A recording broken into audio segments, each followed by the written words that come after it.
One of my favorite trust building characteristics for leaders is to clarify your expectations with people. And so I always tell leaders at that level, really clarify what you expect from people. It actually builds trust. Welcome to Your Intended Message, the perfect place for leaders and promising professionals who want to convey the intended message for greater success. Every week, we interview experts who address the challenges and best practices to deliver your message effectively. That might be one-to-one, one-to-few, or one-to-many. And perhaps the most important conversation, one-to-self. I'm your host, George Torok. My guest today is Vanessa Judelman. Here's 3 facts that I think you should know about her. 1, Vanessa is a leadership consultant and executive coach. And over the past 20 years, she has trained and coached thousands of people across the globe in organizations including Campbells Soup, HelloFresh, the SickKids Foundation, and the Four Seasons Hotel and Resorts. 2, Vanessa has experience working in a global consulting company and has also worked in the trenches as a leader, so she understands what it takes to grow and develop a high-performing team. And 3, in her spare time, Vanessa can be found reading or writing. She wrote a book called Mastering Leadership, What It Takes to Lead in Today's Fast-Paced World. Or she's also found feeding her sushi addiction or watching her teenage sons play basketball. Vanessa Yudelman, welcome to Your Intended Message. Thank you, George. It's a pleasure to be here. Delighted to be talking with you today, and we're going to explore the concept of leaders. And I know that you help people move into leadership roles from managing to leading. And perhaps let's just start there with the first big step. What's the first obstacles that a manager needs to overcome to become a leader? Sure. Yeah. Well, I work with people at all levels of leadership. So whether it's people who are in their very first leadership role or managers moving into more of an executive position or executives, I do executive coaching as well. So I would say for that mid-level manager to up-level into a more of an executive role, I would say the most important thing they need to focus on is being strategic. And it's interesting, the word strategic, because a lot of leaders that I've worked with over the years, George, have said to me, Vanessa, my boss has told me I need to be strategic, but I actually don't know what that means. And that's very common because if you think about strategy, there's 3 different ways you can be strategic, right? There's strategic thinking, there's strategic planning, and there's strategic implementation. So that's where I start with leaders at that level, is to really talk about the different parts of strategy and then break them down. And of those 3, which is most critical to their success as a leader? Well, all 3, of course, but I'm going to tell you which one is the hardest. And you can probably guess if you think about your clients over the years, right? Strategic thinking, strategic planning. They're fairly good at doing that. It's the strategic implementation that's pretty hard. Wouldn't you agree, George? I agree. Yes, it's easy for us to think, and we do a lot of planning. I've been through a lot of strategic planning sessions, but forget about the doing.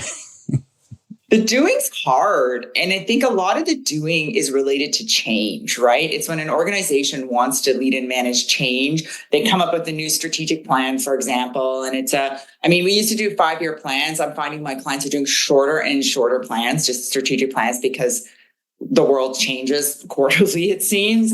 And so that's what I teach a lot of my leaders at that mid-level, and executives as well, is how do you hold people accountable? Even things like running an accountability meeting.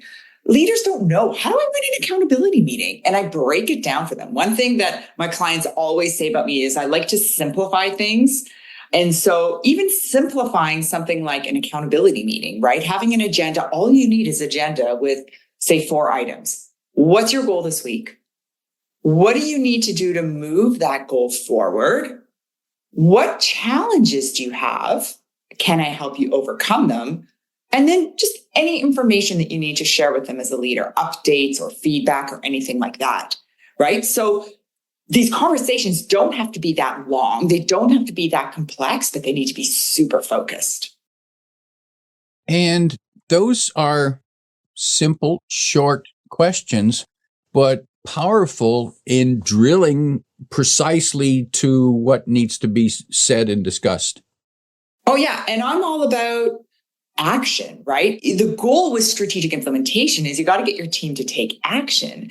And so how do you do that if they're feeling stuck? How do you do that if they don't have time with you? One of the biggest concerns that I hear from people is my leader's too busy. I don't have enough time with my leader. I hear that all the time. So create these one-on-ones.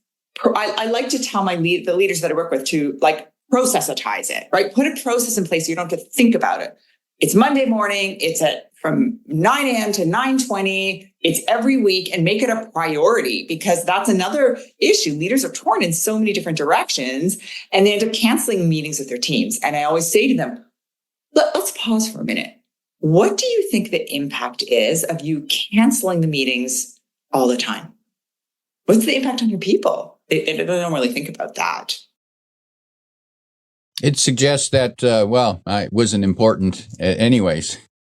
It's certainly not the best way to build trust with your team. So that's another thing I would say in response to your first question, George, around how do you move from a manager to a leader? I mean, at all levels, you have to have high trust relationships.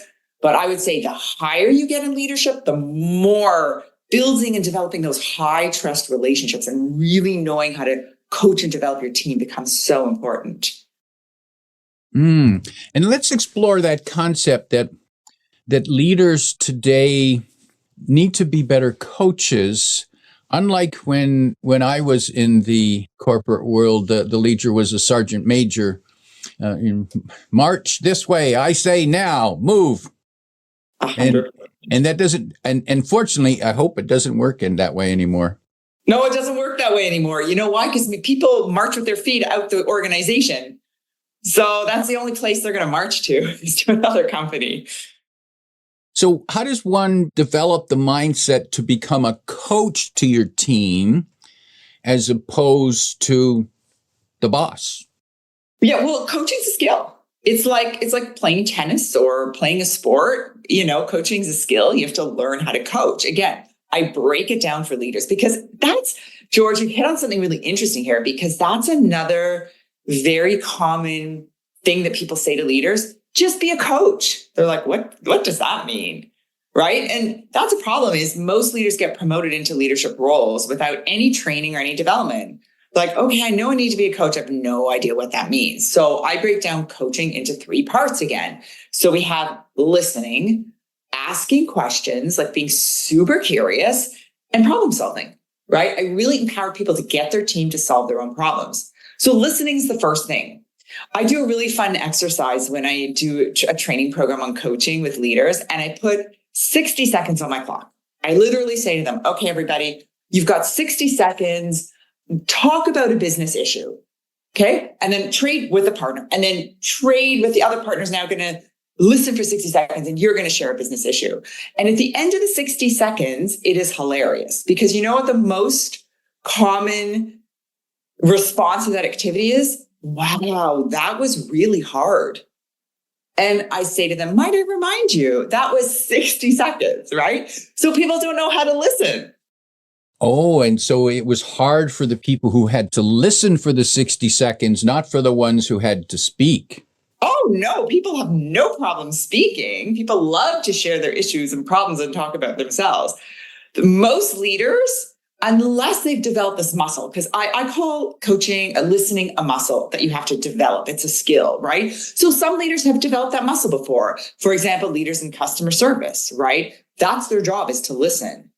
People in sales often have developed that muscle as well, because that's their job, is to listen to their customers.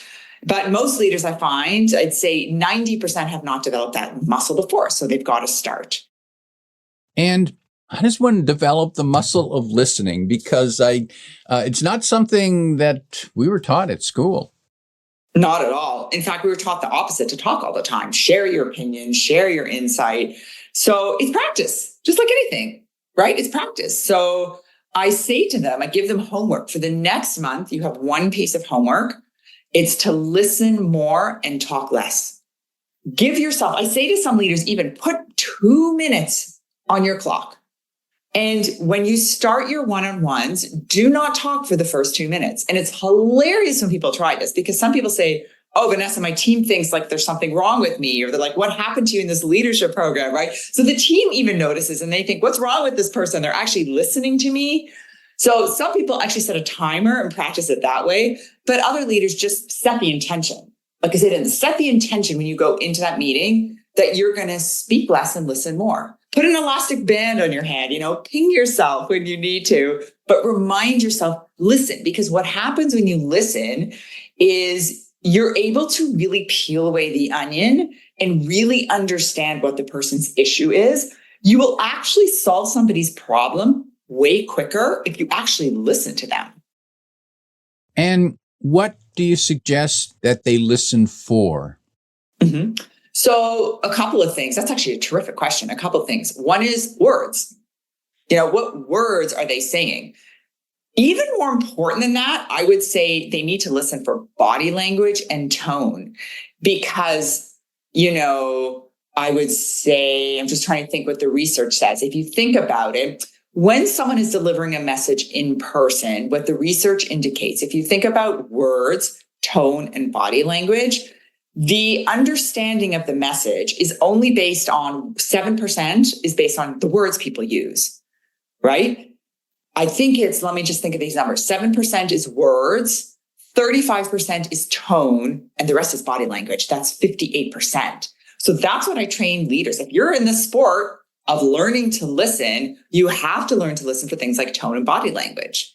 So for example, if you delegate to somebody and they say, oh, Fred, would you mind doing this report for me? And I'm going to need it today by 5 p.m.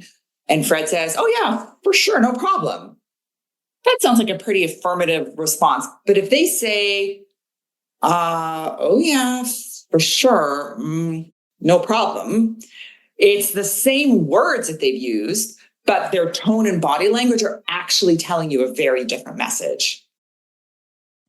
So in the second case there, we're not going to get that by the end of the day. We're not getting it by the end of the day. And by listening, I would, as a leader, want to get curious about that. And that leads to the second part of being a good coach. The first is listening. The second is asking open-ended questions. And so I would ask a question. I'd say, oh, wait, I noticed you hesitated a little bit. What's going on? And I might say, well, I have this person requires this for me and a client needs this and I have this deadline. And then I would renegotiate. But if you don't listen, take the time to listen and notice, you're just going to bulldoze over people. And then you'll be more of that sergeant leader than a leader as a coach. Oh, so it's okay to point out, say, it looked like you were hesitant there. Can you tell me more what's going on? Oh, 100%. 100%. I recommend people do that. Here's what I noticed that there was a little bit of hesitation there. Yeah, tell me, what's on your plate right now? For sure. So pay attention to the whole message, not just the words. However, let's look at the words themselves. Are there some words in particular when we're listening that we should pay more attention to, words that could be a sign of trouble? I always ask leaders when they're listening for words to listen without judgment. It really depends on the situation. I don't really think there's specific words that, somebody may say, oh, that person's struggling. That's where I think the tone and body language is so much more important than the words, because somebody could say, yeah, everything's fine, but in their tone, everything's not fine. So to me, it's only 7% are words in the way people communicate. So to me, it's really the tone and body language. And that's why when we're working virtually, it's so much harder. And so I recommend cameras on. If you have a meeting, as a leader, it's okay to clarify your expectations with your team and say, hey team, we meet every Monday, 10 a.m., 20 minutes, cameras on, please. Why? Because I want to see you. I want to build that connection with you. I mean, that's a whole other topic of leading in this hybrid world, but it's okay as a leader to request cameras on, please. And so let's take a look at that leader who's perhaps a new team leader. Mm-hmm. And now they're in this role and they want to start making use of regular one-to-one meetings with their staff. And it might be something that the staff isn't used to yet. They're like, what's going on here? How come he wants to talk to me? Did I do something wrong? So how can a leader introduce that as a regular activity in a way that is encouraging and positive to the team? I always tell leaders, first of all, think about your intention for the meeting. Why do you want to meet with them? Is it an accountability meeting where you want to make sure they're moving their goals forward? Is it a coaching meeting where this is someone who's new and you want to develop them? Like, what's the purpose? So that's the first place to start so I would recommend you identify the purpose, then share it with your team. A lot of leaders think that just because they're a leader, they have to have all the answers. And I always say that's not true. You as a leader need to have the questions. You don't necessarily need to have the answers. So say to your team, hey, I really feel like I'm not giving you, you're new to the team. I'm not giving you enough time to develop your skill in this area. And so I was thinking we could do a one-on-one. Would that be helpful for you? Again, check in. Oh yeah, that would be great. Okay, let's do the agenda together. Here's what I was thinking. I was thinking, like I always ask leaders, come with a suggestion. I was thinking we could talk about, this certain skill. What did you do to work on the skill last week? What are some of your gaps? What support do you need from me? Right. And so again, it's a lot of questions. And by giving them the agenda in advance, people know what to expect and they can prepare for the meeting. So they know every Monday, my leader's going to ask me what I did to work on the skill last week and where I'm still feeling stuck. So you can so those are a couple of suggestions to get those meetings started. So in that case, the leader is acting as the coach by first identifying where the person believes they want to improve or where they want to grow. So is it all about the individual identifying their need for growth, or is it about the leader perhaps pointing out to them? So if you have a meeting that's based on growth, there's an excellent tool. I don't know if you've heard of it, George. It's called the situational leadership model. So the situational leadership model is an excellent tool. It's been around for years. And what it does is it helps people identify their developmental levels. So I know this is getting a little bit technical, but it's one of the most practical tools for leaders to use. So what they do is they measure people's skill and their confidence and competence level. Right. And so when they talk about in the situational leadership model, different developmental levels, D1, D2, D3, D4. So when someone's developmental level 1, they're brand new to the task. So of course their competence is low. As they move to developmental level 2, their competence increases. Developmental level 3, really high. Developmental level 4, super high. And what this model says is that based on their ability level and their skill and their competence, as well as their confidence, you as a leader need to change or adjust your style. You as a leader need to develop them a little bit differently. So someone's developmental level 1, you have to be very directive. Here's how we do this task. You've never done it before. So I'm going to show you. Here's the Excel spreadsheet. Let's say you have like a fundraising campaign for a not-for-profit in your organization, and you've been running it for 3 years. And you're like, you know what? I'm done. I need to focus on more strategic tasks now. But this person on my team, it would be a great opportunity for them to grow in the organization and get more exposure. So I really want to delegate it to them. Well, you're not going to just say, go run it this year. I want you to run the fundraiser campaign. Off you go. Well, some leaders do. What they do is they delegate inappropriately, right? They just hand off a task to somebody without giving them enough detail or being directive enough.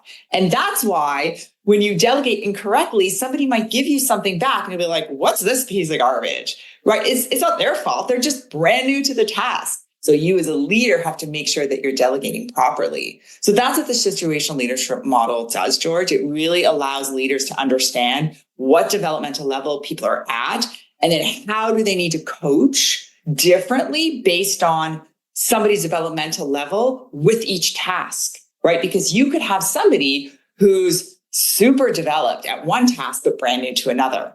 And so the way that you're going to coach them is going to be different.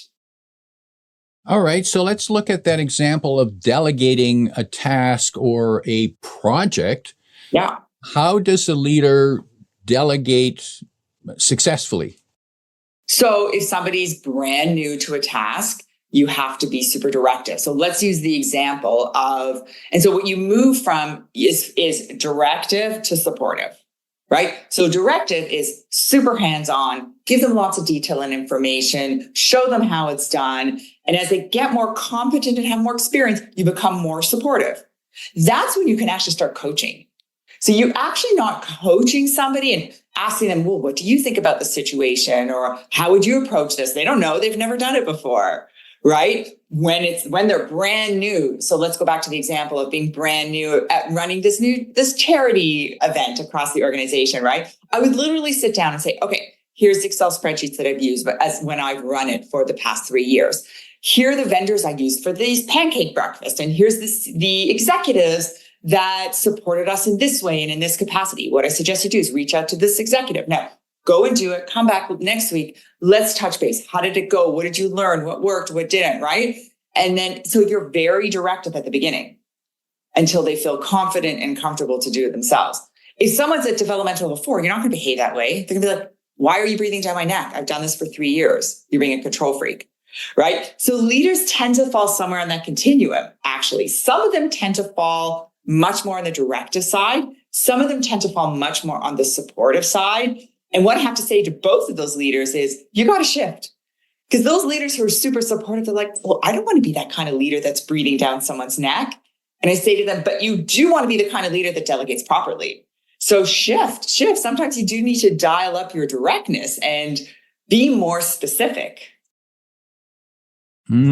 So the leader needs to be flexible in their style. Yes. They can't be the same way with every person, and they can't even be the same way with the one person depending on the task. 100%.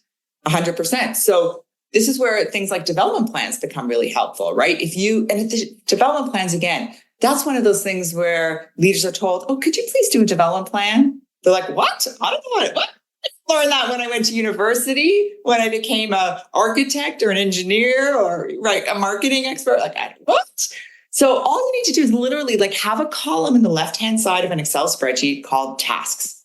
Jot down all of their tasks and then put their developmental levels across the top and have a conversation with them, right? When you think about development of your team, it's a partnership.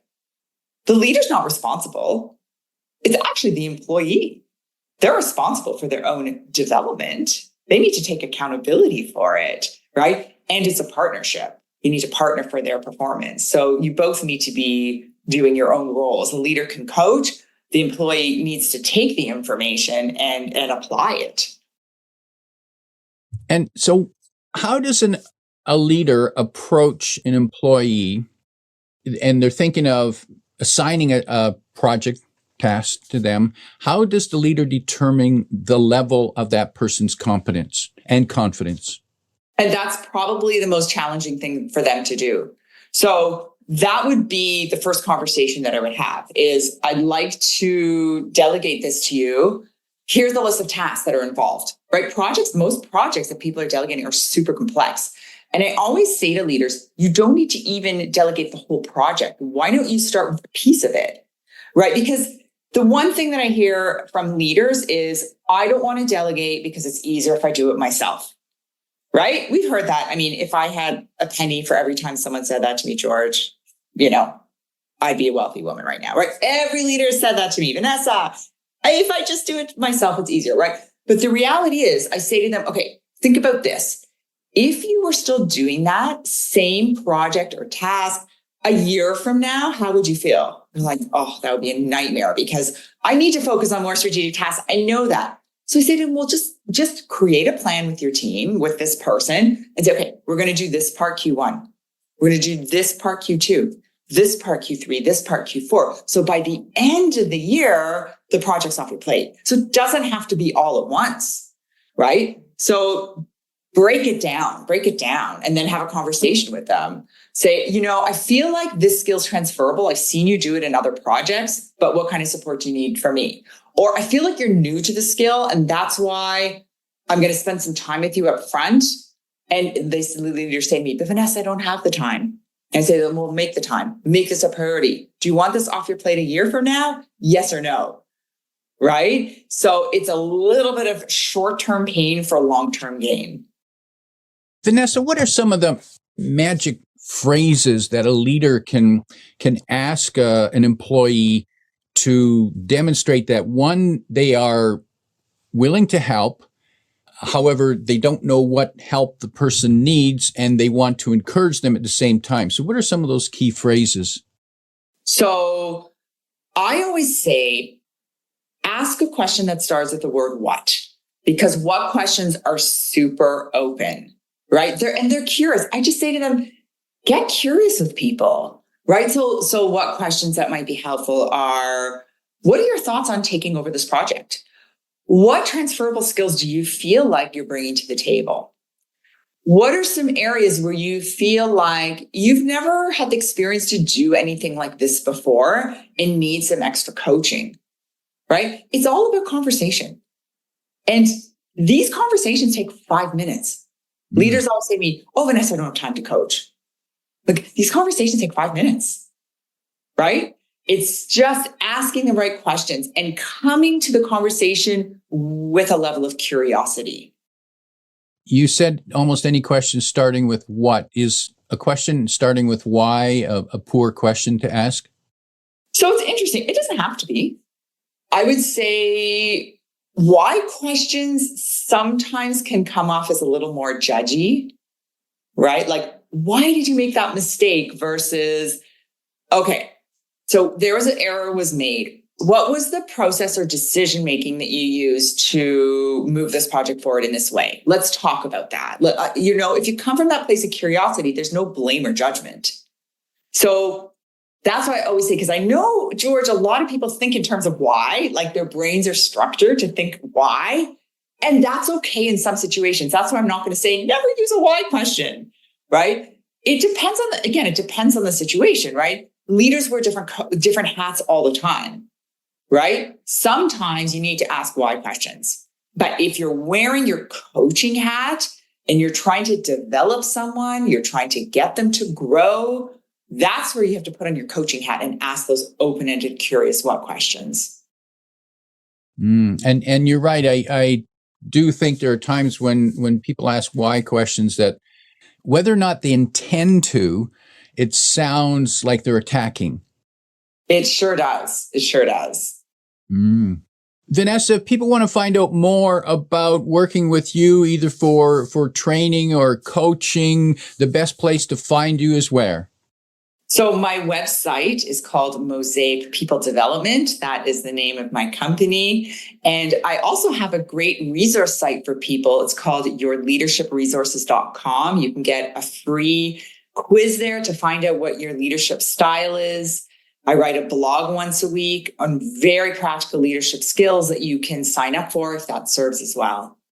All right. And you can find those links in the description below. Vanessa, as we prepare to wrap up, if you could sit down with a growing leader, perhaps who's just moved into executive level leadership, and you could give them 1, 2, or 3 pieces of advice of how they can become a more effective coach with their team, what might be that 1, 2, or 3 pieces of advice? Okay, so first piece of advice is, what do you need to let go of? Because when people move into more senior positions, they often bring with them their old job. You can't do that. You can't do 2 jobs. So you have to really think about, what am I paid to do right now in this job? And what do I need to let go of? And sometimes they'll say to me, you know what, Vanessa, that's the stuff I enjoy doing. Like, is it aligned with what you're paid to do in your new job or not? So letting go is really important. The other thing I would say is really building those high trust relationships. You really have to take the time to really, and trust is about your character and your competence. You need to have high character. You need to be respectful of people and loyal. You also need to be really high on the competence side. You need to deliver results, keep your commitments. One of my favorite trust building characteristics for leaders is to clarify your expectations with people. And so I always tell leaders at that level, really clarify what you expect from people. It actually builds trust. Powerful advice. My guest today is Vanessa Judelman, reminding you to get curious about people, ask those what questions, and listen. See if you can listen for 2 minutes or more. If you like what you heard, tell your friends and post your 5-star review on Apple Podcasts because that helps more listeners find us. Come back every week for more practical insights to help you deliver your intended message. I'm your host, George Torok.